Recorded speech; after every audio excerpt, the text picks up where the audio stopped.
Blog Talk Radio.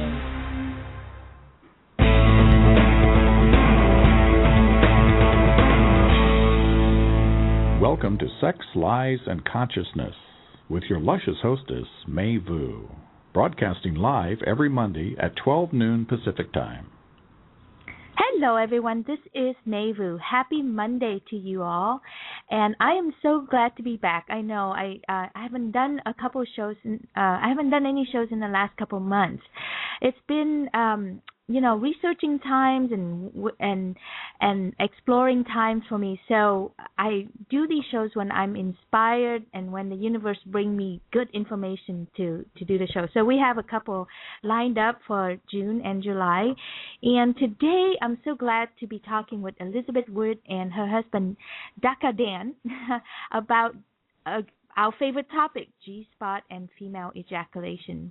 This I know I've done several shows about this before, and in the past it was my work with Ben and Jen Rode of Explosive Sexual Healing Journey, and they were so awesome. They taught me about female ejaculations and really taught me that, what comes out of my vagina is all good and all that liquid is not pee and it's normal, and it's like working with them and having Ben really do that for me really helped me be familiar with it and helped me not afraid of the whole ejaculations and how I should ejaculate and what it looks like and what does it take to get me up there and all that stuff. And then this past couple of weeks, I took a 10-day road trip to Denver with my boyfriend, and as I'm heading out there, I get this message from Elizabeth Wood who said, since you're really into this stuff, come and take this class with Deborah Sandel, and I'm like, I don't know who Deborah is. And she said, Deborah is like the queen of this. She has been teaching female ejaculation before it is cool. So she's been teaching female ejaculation for over 20 years and lots of DVDs, and she's a beautiful woman. And so I, sight unseen, I took the class, and it was amazing. So today, Elizabeth joins me, and we're going to talk about that little experience and, what does it take for a woman to really take this on herself and give this to herself? Because, my experience of female ejaculating for myself has always been male-related. Either my boyfriend can do it for me, or, I hired Ben and Jen to do it for me, to teach me stuff. But I've never really taken the matter into my own hands, as they say. So Deborah Sandel taught me how to do that. So we're going to talk about that in the first half of the show. And then on the second half of the show, Dan is going to join us, Elizabeth's husband, and he's going to share with us from his perspective, from a man's perspective, and he'll share with us how he co-creates the experience with women.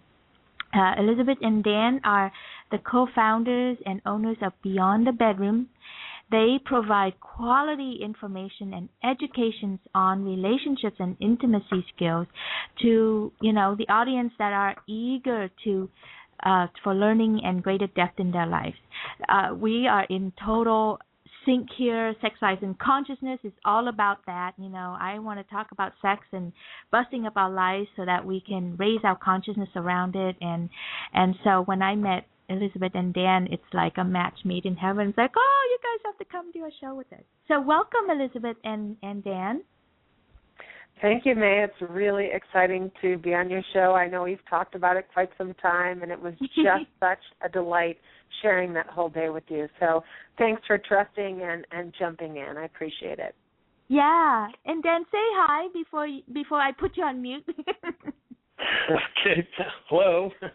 I'm glad to be here as well. I always enjoy talking about this and other kinds of topics around this environment, around sexuality. So I'm looking forward to being on the second half. Yeah, and share with us a little bit, both Elizabeth and Dan, just a little bit about yourself, how old you are, where you live, how did you even come to be doing this business, just so that the audience can have some connection with you.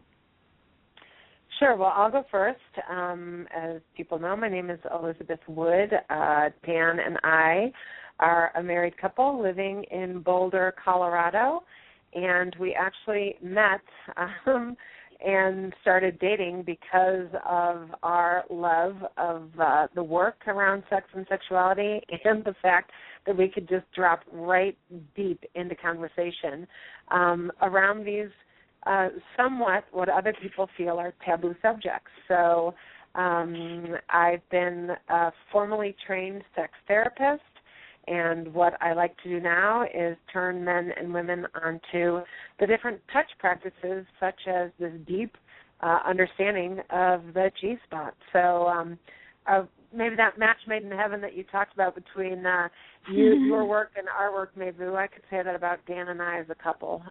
We work really well together and have a lot of fun doing it. So that's my side of the story.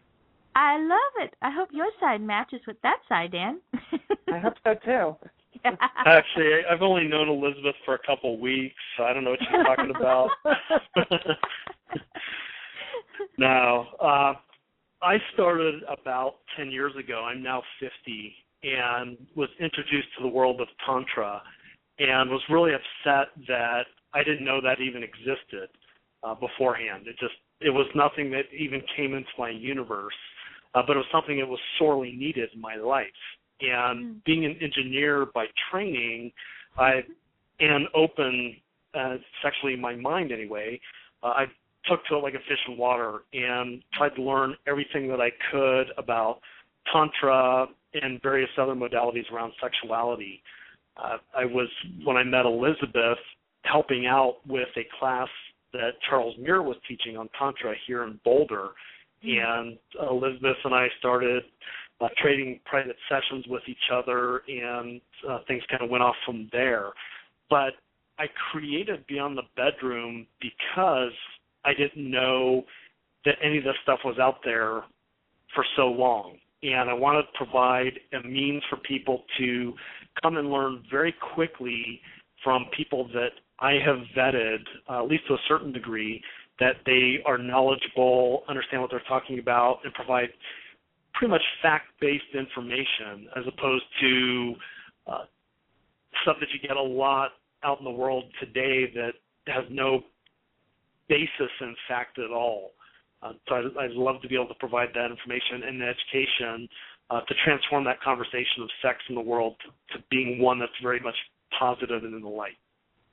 That's so funny because I actually have a mechanical engineering background, and I can just when I hear you talk, I'm like, that sounds just like me. That's what I want to do in the world, I want to bring it down to the earth, I want to get it grounded. I want to be able to talk about anything in a way that is normalized rather than titillating and all that stuff that just send us into, a lot of fear and a lot of misconception, and it drives me nuts. So anyway, yep. I'm so glad to meet you. You as well. Yeah. So let's dive into that. I wanted to talk about, because I think this is really important. I get a lot of questions and requests from men around female ejaculating. The questions are usually, really, can any woman ejaculate? And second is, how do I do this for my woman? I rarely get a woman to talk about, I really like this stuff. I want to do it for myself, or I want to train other partners in my life that they can do this for me. So that's why I wanted to separate these two. I wanted us, Elizabeth, to just talk about this from our female perspective, what it's like for you and me to receive this, to have this, to be able to do this. What did it take for us to get from, zero to here? What was your journey like to learn to be able to release and surrender into this, and then this whole class with Deborah Sandal about being able to do it for myself, able to isolate the area and touch it and love it and connect with it and create, my own arousal, my own ownership over it. I think it's just so powerful and healing. So that's what this first half of the hour I want to reserve it for. So let's go. Yeah, that sounds great. I I think that my journey was pretty, or could be quite similar to a lot of other women. It wasn't actually anything that I had thought about. Wasn't anything that I thought, quote, I could do. My first experience actually happened when I was 48. And you talked about surrender. That's a big place where women do need to go in order to have this experience. If we've been so culturally conditioned, we think we're going to pee. If by some chance, unknowingly, we ejaculated as teenagers or in our early 20s and were ever shamed around that, well, clamp down and close down, no longer is that area of our body open for business, if you will. Well, yeah, so let me just slow you down there and really go in and bust that myth right there, because if we ever see ejaculation, it's usually from a porn setting or something that imply ejaculating like a man, like a squirt that comes out of us that hits the wall across the room kind of thing. But it's not, like you, I had my first ejaculation where after he was done with me, there was like this big old wet spot on the bed. It looked like I peed on the bed. And I literally tell you, I have to like bend down, smell it, and going, well, there's a little tiny bit smell like pee. The rest doesn't. It's not, well, is it? Is it not? And then it's just kind of like a mute, like I just like bundle all of that up, clean up and put it away kind of thing, rather than just knowing what it was and really enjoying it and embracing it. So, yeah, there's a lot of shame about peeing and having an accident in bed, like somehow we couldn't control our body to prevent mess from happening. Yeah, and it actually, if you remember, when I was first learning or first remembering, what I like to say, when I was being stimulated in that manner, whether it was by myself or with a partner, it actually at some point felt as though I was going to pee. And that sensation is in our mind associated with, going to the bathroom and sitting on the toilet and urinating. So we have to get past, oh my gosh, I'm going to pee.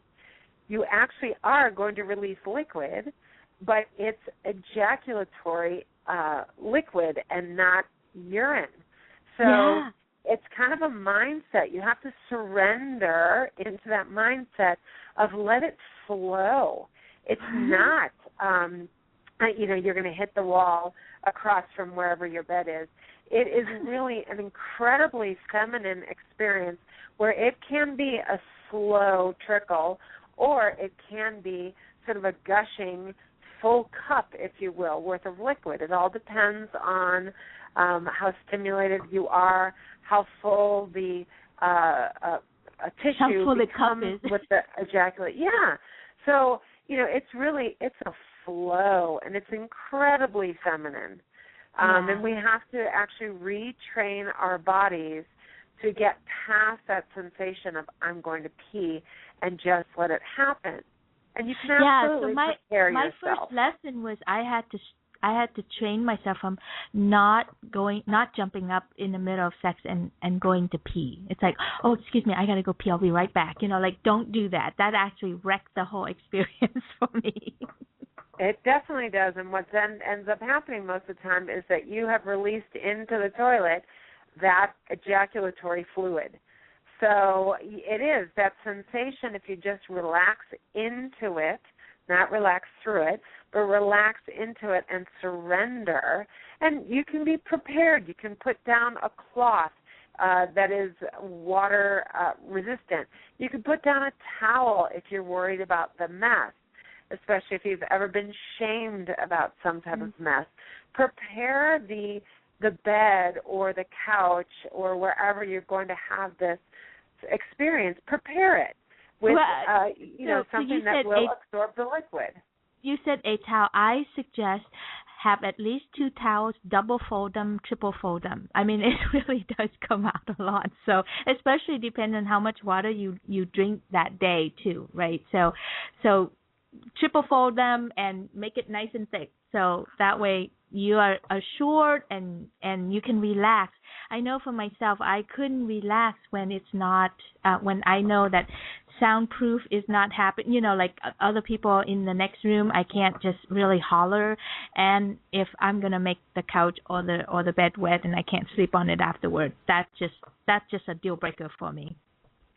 Well, I'll tell you a little trick. We went to the I don't know, Kmart or some department store where they were selling plastic-coated tablecloths for picnic tables.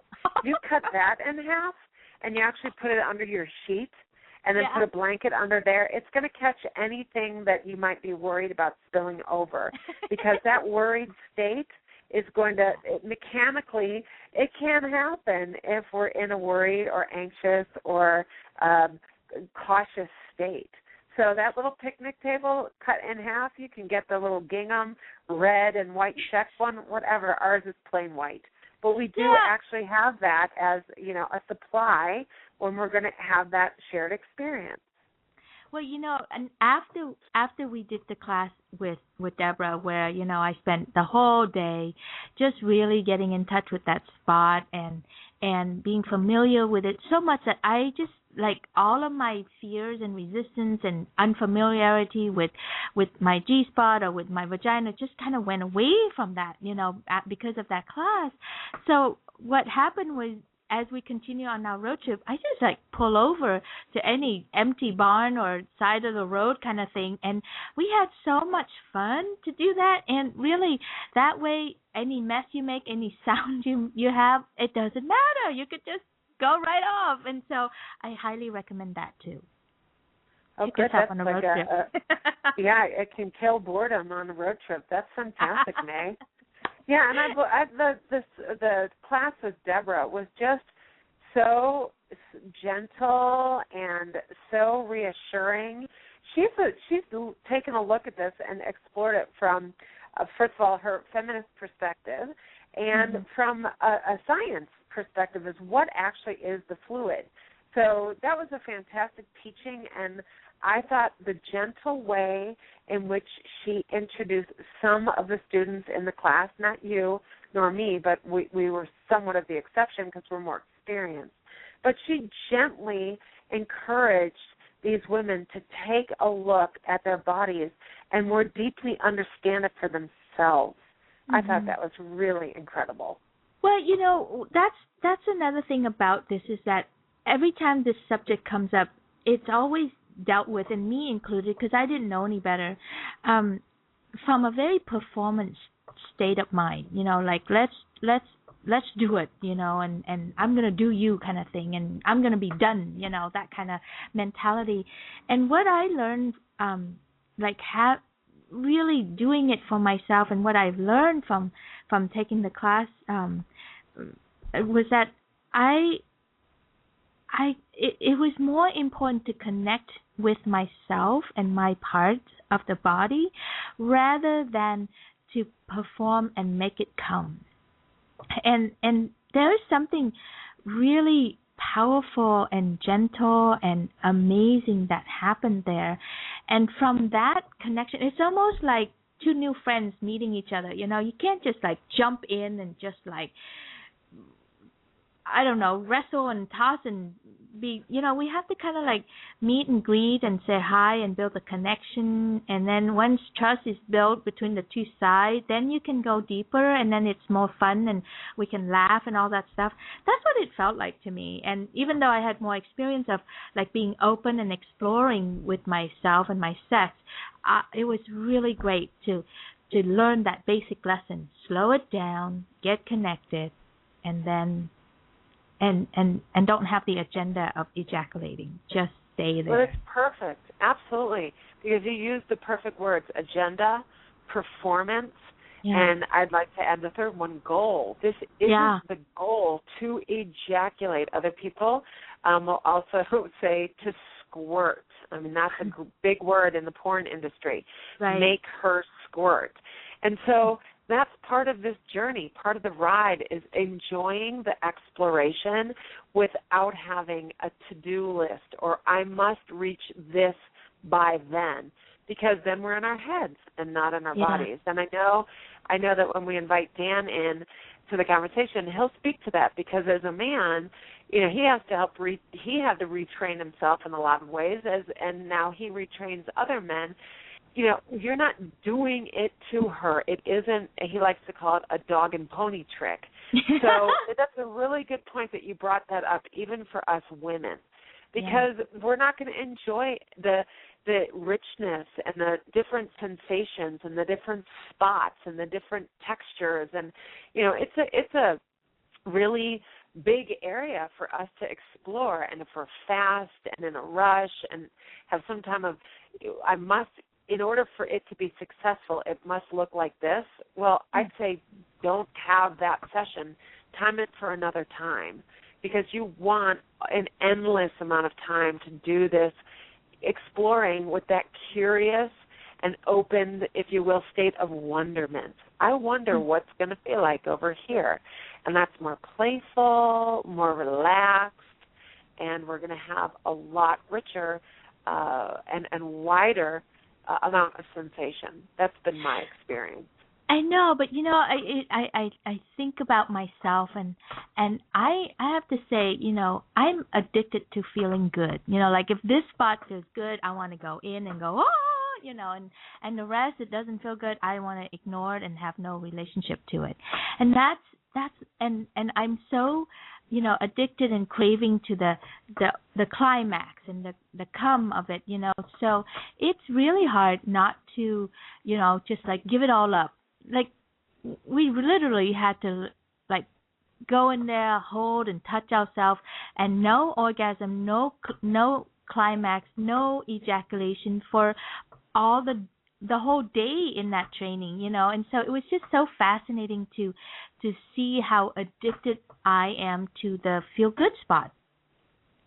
Absolutely. Do you remember looking around at all of the other women's faces at the end of the day, and how, it was almost as if everybody was refreshed and rejuvenated, and that whole day swimming in that field, the smiles were amazing, and the camaraderie and the connection and the friendship was so deep, because we sat in that field of energy all day together without ejaculating and or squirting all over the floor. That wasn't the goal. And I just thought it was so eye-opening for myself, and I'm hearing how eye-opening it was for you, because that insight of being fixated on that few seconds, of deep, rich, intense sensation, that's what we're taught to go for. And so I'm really thrilled that Deborah was able to help retrain us to enjoy so much more of the experience. Yeah, it's just fascinating, and I hated it, by the way. And I know I wasn't the only one hating it, because God darn it, I paid my money so I can learn how to ejaculate. I didn't learn how to just I literally got my fingers all pruny, from like swimming too long. I love that you use the word swimming, because my finger was all pruning from just being in there for so long and not ejaculating and just submerged in water. Yes, absolutely. And I bet that your experiences since then have been pretty potent. It really has just changed my relationship to my body down there. Really, it's amazing. It really has just changed it from that goal-oriented achievement, performance place to just slow it down and play and be, and it feels like my vagina could even relax a little bit, and just open up, and whatever comes will come. And she's up for anything. She's up for a fast come. She's up for a it's like I have more range or something to it. Yeah, that's going to make your lovemaking with your wonderful partner that much more enjoyable. It's richer. It's deeper. You have more tools in your toolbox, so more well-rounded, healthy sex life. Way to go. Yay. And also, it's like it creates a better relationship to myself, like me and myself kind of thing. And I think that's often unspoken and untouched. it's when it comes to sex, we're so oriented to pleasing a man, to being good enough, to all the self-worth stuff and the performance stuff that just to have a relationship with yourself is foreign, I think. Oh yes, and it's frightening. It's terrifying for most of us women. It's more culturally ingrained that men are, taught to masturbate. They masturbate, from, I don't know, maybe their first sexual experience, of course, is touching themselves. And we women, we weren't raised that way. So there's still that taboo of how much can I sort of luxuriate in my own body. And it's a training because it's something that isn't culturally conditioned, especially for us women. Yeah, and being in a room full of women doing it at the same time, like I have a bit of an exhibitionist streak to me, so I didn't mind just laying there. But I saw, like so many women just like had to drape themselves and put blanket over themselves, over their face even, as they be with themselves, And even though this is a class about that, it was still so covered up and so it has to be private, all the conditioning that came up for all of us, So I just thought that was very interesting too, on what it takes for us to like you said, luxuriate into this thing. Yeah, and I bet every single woman, if we went back to them and asked them a bunch of questions, I would guess that all of their lives have been changed. That experience in and of itself of being in a group of other women who could normalize, and even though we were all at different levels, we all walked away from that experience with something. So it would be interesting to go back and talk to the women that were more shy, and I would bet next time, if there's another class, which hopefully there will be, they will be more comfortable in sharing the experience without having to drape and cover their eyes. But, bless their journeys, at least they're there. There are others that didn't, even think about joining that type of class. So it takes a lot of courage, really does. Yeah. How was it for you? Because you didn't take the women's class. You took the next day, which is the couples class. So we're going to, talk about that and segue ourselves into bringing Dan in. So what was that like for you? Well, so I was working. I was actually working both days, which prevented me from dropping into the space full on.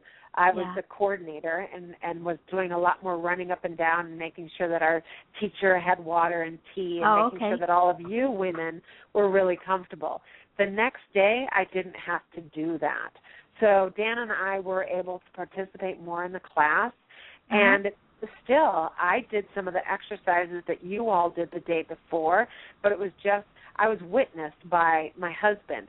I took that mirror down, and I looked for the G-spot, and I puffed it out, much like you all were doing the day before. It was almost like, play and then, quote, show and tell. Look, honey, there it is. So I was doing the same thing, and we have so much fun laughing about the different things and enjoying the different things. And I was like, look, I can make it, I can sort of make it wink and stuff like that. And it was, we dropped so into the it women, the next day. Just so anybody listen, you actually can see the G-spot, by the way. Didn't know that. But so anyway, you can see the G-spot. You can make it come in and out if you know how to push your muscle. It's really kind of fun to be that playful and familiar with it.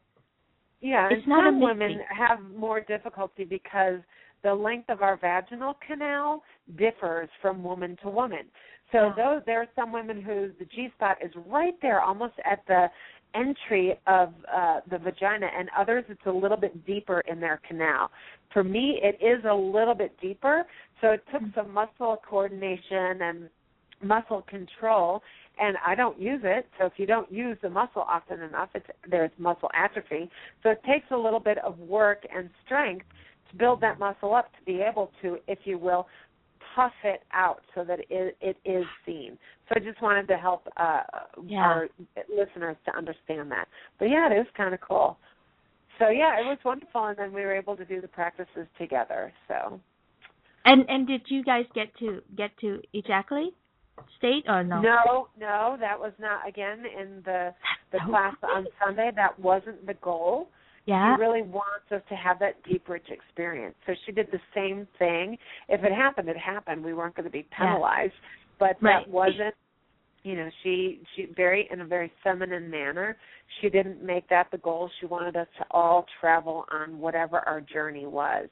So I would tend to bet that there were also some frustrated couples in that too, because they all thought that's what they were going to learn. But I think that the retraining was as deep as it was for you with the couples that were there on Sunday. But Dan can also speak to what his experience was. If it's time to invite him in. Let me take a quick break, and then when we come back, I want to bring Dan back in. I want to hear from the male's perspective. I also want to make sure that we touch on how did this impact the couplehood. How did that bring you guys? Did you discover anything new with each other? And how did that impact your relationship? So don't let me forget that one. Okay, thanks. Is your marriage or relationship in crisis? Where one partner wants to expand into their sex and bring scary changes to the relationship, while the other partner is dug in, protective, and saying, "No way in hell is this going to happen." May knows this place well, and she can help both sides. She is truly amazing. Learn more about her specialty, crisis coaching for couples and individuals, at sexliesandconsciousness.com. Okay, we're back. This is May Vu, and I am the host for Sex, Lies, and Consciousness Radio. I'm with me today is Elizabeth Wood and her husband, Daka Dan. And we are talking about the G-spot and female ejaculations and sharing our own experience of what where we are now or gotten to from this class that we took a couple weekends ago. Dan, come on in, honey. Thank you so much for giving us the time to just let two females talking about this thing. And now I would love to hear from the male perspective and all your wisdom and personal experience about, the female ejaculating part. Okay, I can do that. So I initially had heard about G-spot massage and female ejaculation, as most people do, I think, through the porn industry. And I didn't know anything about it. I had gotten a book. My then wife had gotten a vibrator, and we were trying it, and we just could never get it to work out. I then worked with after I'd learned about Tantra and started opening up the exploration around sexuality, worked with Daka and Dakini. And Daka is a male sexual healer, while a Dakini is a female sexual healer. And we worked with them hands-on to figure it out. So my wife at the time, what ended up happening was the Daka worked on her, and brought her to ejaculate, or helped facilitate her to ejaculate, so that she knew that she could do it and wasn't quote unquote broken. And then I worked with the Dakini so she could tell me what the motions were, so that because she could feel what was going on, she knew what was going on. I mean, this is all very internalized type stuff. So you can't really tell. I like her job. I want that job. Yeah, it's a fun job because that's what I do now. Yeah. And so then once I had figured out what to do with this Dakini, and my wife had learned what to do with this Daka, we then switched where I was working on my wife. And then when I was able to facilitate her to ejaculate, then we started to figure out more and more how that worked, what happens, and how to facilitate that. And I want to really stress that point. It's not me making her ejaculate. That's something that's completely in her purview. It's really me facilitating her to bring her to that place where she can. And I think, at one point in time, I've heard statistics that say that only 10% of women can ejaculate. And in my experience with the clients that I've worked with, I think it's probably the reverse. I think there's probably 10% that cannot ejaculate due to some physiological or mental, probably more physiological reason, because we can work with the mental issues to get them past that at some point in time. So it's been a fun journey. Well, yeah. Well, I thought you were going to say some more, so I was like, oh, wait. I was like, tell us more, Dan. I can talk more if you want. So what was it like for you guys to be the owner of this and then be in this class together and working with Elizabeth? What was that like for you guys? Well, for me personally, because I pretty much know how to facilitate women in ejaculation and how to work through that.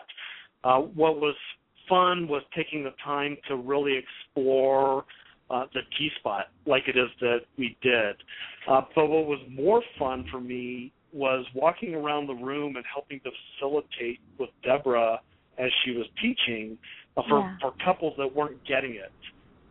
The people that were in this class were not experienced, like Elizabeth and I are, so we were able to lend our expertise to facilitate with them on what it was that they were looking at, because this class was really about exploring the G-spot and not necessarily ejaculation.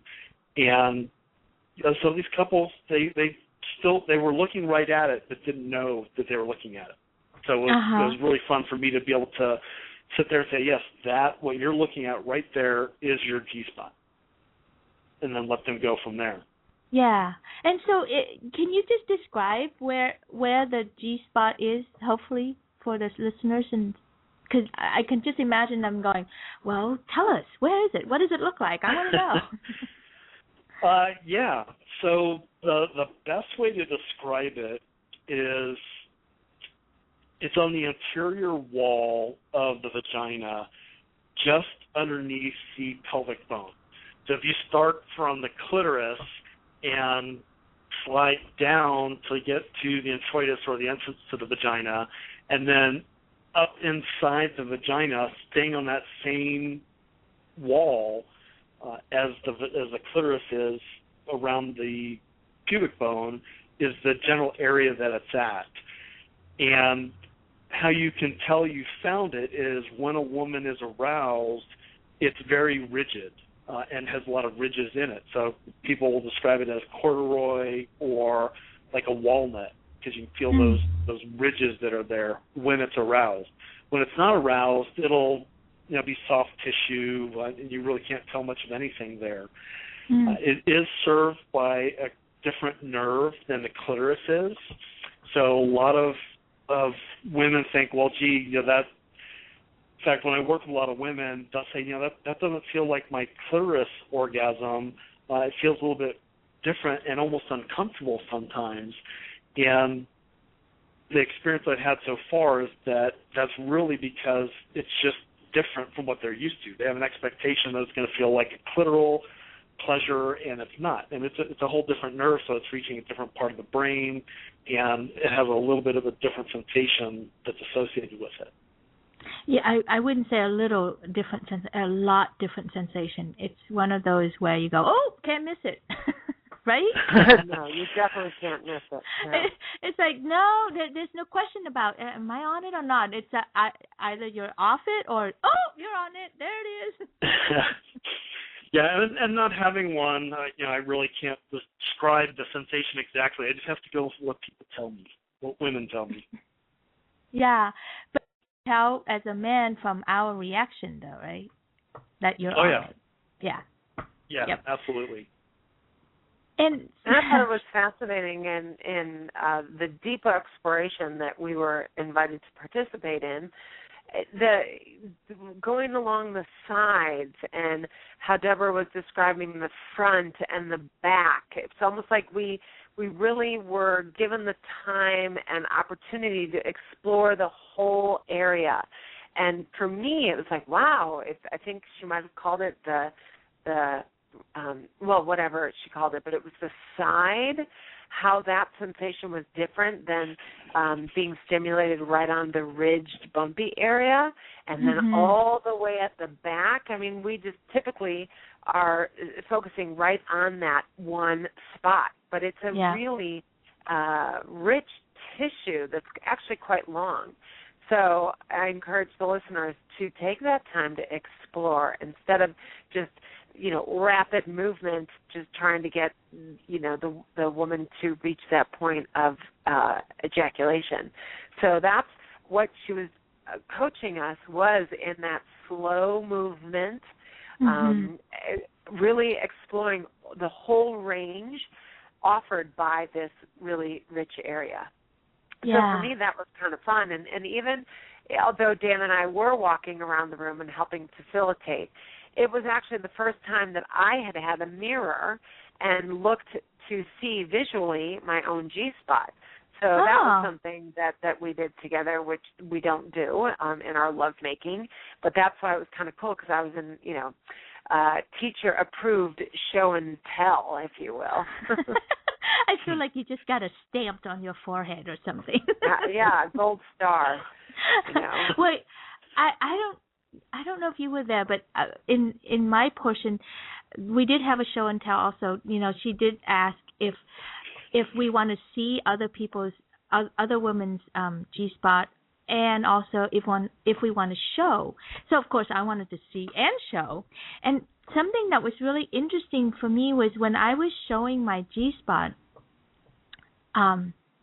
That in itself is a very interesting experience, to just open wide and just like let everybody stand there and look and go ooh and ah over your vagina, right? And then while I was doing it, a little squirt came squirting out, and it was so fascinating because all that lifetime of shame and shutdown just flew in, and I just looked at them and I was like, oh, did you see that? And I wanted so much to pretend like it didn't happen, and they looked at me and they're like wanting so much to pretend that didn't happen, but they're like, yeah, we did see that. And we both had this one moment of like, oh wow, it's out in the open now, that does happen. And then we just kind of like looked and like together both sides just healed like a lifetime of shame and shutdown, and just go, oh yeah, that did happen, and it's okay. You don't have to like apologize for it. It was really cool. It's kind of like apologizing for burping or something. Yeah, it was beautiful. You were nervous. It was sort of the automated response, if you will, that everybody did one of those, and then all of a sudden I think you were the first one to let down and be like, wow, instead of like, uh-oh, did you see what happened? It's like, hey, did you all see what happened? And that allowed all the other women to relax into the experience and share so much more. So, yes, you just reminded me of that, and thank you. I mean, you made yourself vulnerable, and then you were so adorable, you wanted to quickly, get up and go and witness the other women and look at their G-spots before we moved on to another part of the class. And it's fascinating because we all look so different. Well, and that invitation. Go ahead. I share that because when we talk about, you open your vagina up and then got a mirror and Dan looked at it together, I can just see, I think there are a huge populations on this planet. If they hear that part, it's like we just spoke Greek or something to them. Like, what? Some people don't even have sex with the lights on, let alone, here's my vagina, honey. Let's take a look and go. So I'm just wanting to normalize this process and going, yeah, if you haven't looked at your vagina together with each other, please do. It's not quite so scary or shameful or embarrassing as we made it out to be. I know that the first time I ever did that with my ex-husband, that was really freaky. That was like I went to the moon or something. Yeah, and that's really a great point, because sex has become so hidden from us that the only way that we really can legitimize it, if you will, is through porn. And porn, while I think it's okay and it can be entertaining, certainly isn't in my opinion, a valid avenue for education. And unfortunately, that's where most of us learn how to have sex. Yep. So by doing the kind of experiences that you two did, or you did on the Women's Only Day and that we did on the Couples Day, really starts to normalize that, this is a normal part of our bodies, and pleasure is a good thing. Not just eating food. So that's one area of pleasure that we're allowed to do in a social environment in our culture, and unfortunately, sex isn't that. But it'd be nice if it was.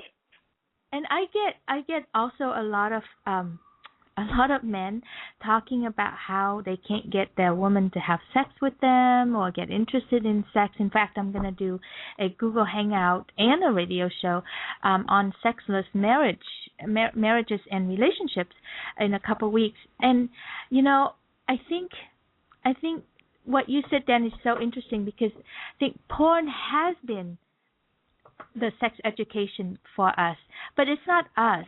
Porn has been a sex education for men. It's not for women. Us women, we don't normally watch porn. And so then the men learn sex from porn. The women don't learn sex. We learn about sex from church and our mothers, and and health education with all the diseases. So that's where we learn sex from. So you have these like two gigantic spectrum that we come from. No wonder we're so messed up. No wonder we're so confused about sex, and so have such a weird relationship to sex and our body and each other's body, that it just needs to be normalized. And the way to start is to be familiar with your own body and accept your own body, your own all the folds and all the liquids and the messes and the smell and all that stuff. That's just your body being normal and healthy, but we've been conditioned that all that is bad and wrong and we should clean it up. Yep, absolutely. It's been a control mechanism for centuries. Yeah. And we really sterilize things. I mean, you're talking about all the smells and the scents and the shapes and the sizes. It's become such a sterile environment, and I have no judgment about this, but all the grooming, it actually takes away the body's natural smell. And so, we become sort of hypervigilant that everything has to be absolutely perfect. My tummy has to look this way. My boob has to flop over this way, not that way. And if it does go over that way, then I'm not ready for sex. So, I really like that you said being curious and being amazed with every fold and every crease and every hair and every smell and taste and liquid and the mess and all of that sort of stuff. It's part of sex. There are fluids that are involved with sex. Good sex, there are good fluids involved. Exactly. That's what I always say. Good sex is messy. You don't want a nice, neat, clean sex. No, you don't, because it's just too sterile, too clinical, and not really bonding between the two people who are engaging in that activity. Good point. Thanks for bringing that up. So Dan, what are some mistakes that men make in trying to learn to I don't even know how to say what's the right verb now, to learn to help their woman achieve ejaculation? To facilitate feel good for the woman. How's that? There you go. I think the biggest problem, which is rampant in our society anyway, is just not having the patience for it. You need to the woman needs to be aroused. If she's not aroused, I don't think that this is something that's they're going to be able to facilitate. Okay, we're going to have to stop right here and talk about the woman aroused, because I think men's expectation of woman aroused is different than what it needs for a woman to get aroused. I think, again, porn industry, porn education, woman aroused mean men grabbing their cock and the woman is aroused. Yep. Right? Yeah. But yeah. I whip out my cock and aren't you aroused? Aren't you turned on? Exactly. Come on, and then I reach over and grab your boob. Aren't you aroused yet?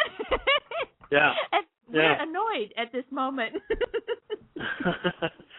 Yeah, one of the things that we like to tell arousal. Right. And one of the things that we like to teach in our classes is that men are like a gas stove.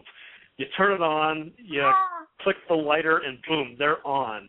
Women are more like the boiling pot of water. You turn that heat on. Not even the electric stove, right? Yeah. And, it takes a while for that to heat up, a long while. So you need to really have a lot of patience. Don't make it a goal-oriented thing. Yeah. Because that just brings about disappointment. Enjoy the journey. If you're playing with it, you have some tips and techniques on how to do it, then play with it. And if it doesn't happen, don't get upset or disappointed. Enjoy, it probably felt good while you were doing it. Or if it's not feeling good, maybe you're doing something wrong and try something different. Yeah. But really try to enjoy that journey. To get a woman aroused, it actually starts before the bedroom. Like it starts in the kitchen. It starts with a clean house, or it starts with, you making her dinner or taking away some big chore that she has. Because when she's under obligation and chores and responsibility, she is so not turned on. And if you come and grab her boobs and, jerk on your cock, that's just going to piss her off. Yeah, there's we a whole... need a transition time. I'll quickly go. We need a transition time from who we are, as busy caretakers or homemakers or businesswomen, whatever. We need that transition time. And so the foreplay, the longer, the better. Come on, gentlemen. You're going to be richly rewarded if you slow things down and tease her and arouse her slowly, lovingly, gently, teasingly, all of the above. The reward will be yours. Yes. And use her mind, threaten her, what you're going to do to her during the day, and then, follow through. And, oh, my gosh, make it into a big old game for them so that they get turned on and aroused. And then you can start to have them open their legs and look at their vagina or lick them or do whatever delicious things for them so that the play gets hotter and hotter. You want your woman wet, not angry. And wetness doesn't necessarily indicate arousal either. You need to know from her. But a lot of it is the state of vigilance. If we can turn that vigilance center off or let go of it, which is when you're talking about is the house clean, have the chores been taken care of, then the women are able to let go and be able to participate that way. If they've got that vigilance center going, then they're not going to be able to. And that's really definite when you've got kids that are around. You've got little ones especially, and you're always keeping an ear out for them. And if you hear somebody crying or something like that, then there's not going to be a lot of arousal going on at that point. Yeah. So remember, men are like a gas stove and women are like a boiling pot of water or a cold pot of water trying to boil. Exactly. Yes. The time ratio is about the same. So we are running out of time. So will you two please tell them where they can find you, what they can count on, what you guys do in the world, so that people who are interested in this can have a nice, safe place to go to? Sure, honey. I'll take care of that. You want me to go ahead? Yeah, go for it. So we have a website that's www.sensualu, and that's SENSUALU.com, and that's for the private work that we do with individuals and couples. And then this is our third year where we're going to be hosting the Beyond the Bedroom Conference in Denver, October 18th through the 20th, where we bring in teachers such as Deborah Sundal, teachers, sex experts, sex therapists, to talk and teach our audience about a whole host of different topics related to intimacy, relationship skills, sexuality, and it's for singles as well as couples. And what we do to support that all year long is we have monthly teachings, such as the one that you were just at out here. So the www.bedevent.com has all of our monthly classes, as well as a deep description of what to look for this coming October. Awesome. Anything else you need to add, Dan? I think that's it. No, I think that's pretty much it. It's a 3-day conference that brings in a number of different teachers that talk about a variety of topics in a very safe environment. And bedevent.com is the quickest and easiest way to get to that. We also have a Facebook page, facebook.com/bedevent, that will also take you there. So it's bed, like the bed that you sleep in, BED, and event, EVENT. Is there an S at the end or no? Either one. It works either way. Oh, good. I love that, since I screw up S's all the time. So. We're looking to expand. Right now, we started off as a single event once a year, but because we've become so popular and growing so much and want to expand it, we've decided that we really need to make it plural because it's now multiple events throughout the year. Yay! And we want to do one in California too. That would be super fun. Oh yeah. Yeah, that'd be great. Anyway, well, thank you so much for being here today with us, sharing both your personal experience and your expertise on how to do this. And Dan, thank you so much for talking to the men so that they can have a sense of how to do this and how to open up for their woman. It's so important. I am Mayvu. I am a sex and relationship coach. I work with couples who are in crisis, where one wants more and the other one said, no way in hell am I going there. And also, I love working with divorced women who are dating again, undoing your old patterns, stop walking on eggshells, worrying about everyone's feelings and emotions in the relationship. You can check me out at sexliesandconsciousness.com or at mayvucoach.com. I wanted to also tell you about one more cool thing that I'm expanding into, which is, and Dan and Elizabeth, you guys are so welcome to join me on these Google Hangouts. I'm doing a regular Google Hangouts now. It started out as like once a month, but I think I'm going to increase it to twice a month now because it's so much fun. So we get on Google Plus and we hang out for an hour.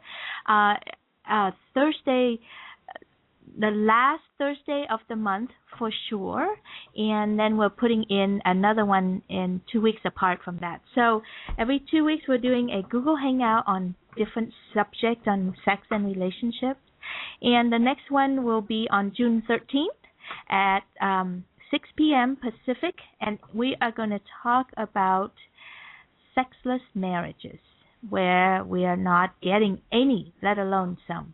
And how did that happen? What goes on there, and all that good stuff that goes in there. So join us, and then the one at the end of June, we're going to do it on female to female attraction, the untalk about subject. So join us both on the radio and also on Google Hangout and YouTube. Just Google us, Sex Lies and Consciousness Radio Presents, and you'll find all of the good stuff. All righty, everyone. Thank you so much. Have a wonderful week. And Elizabeth and Dan, thanks again for being here on the show and for your wisdom and sharing with us. Thanks, May. Bye, everyone. See you soon. Bye-bye.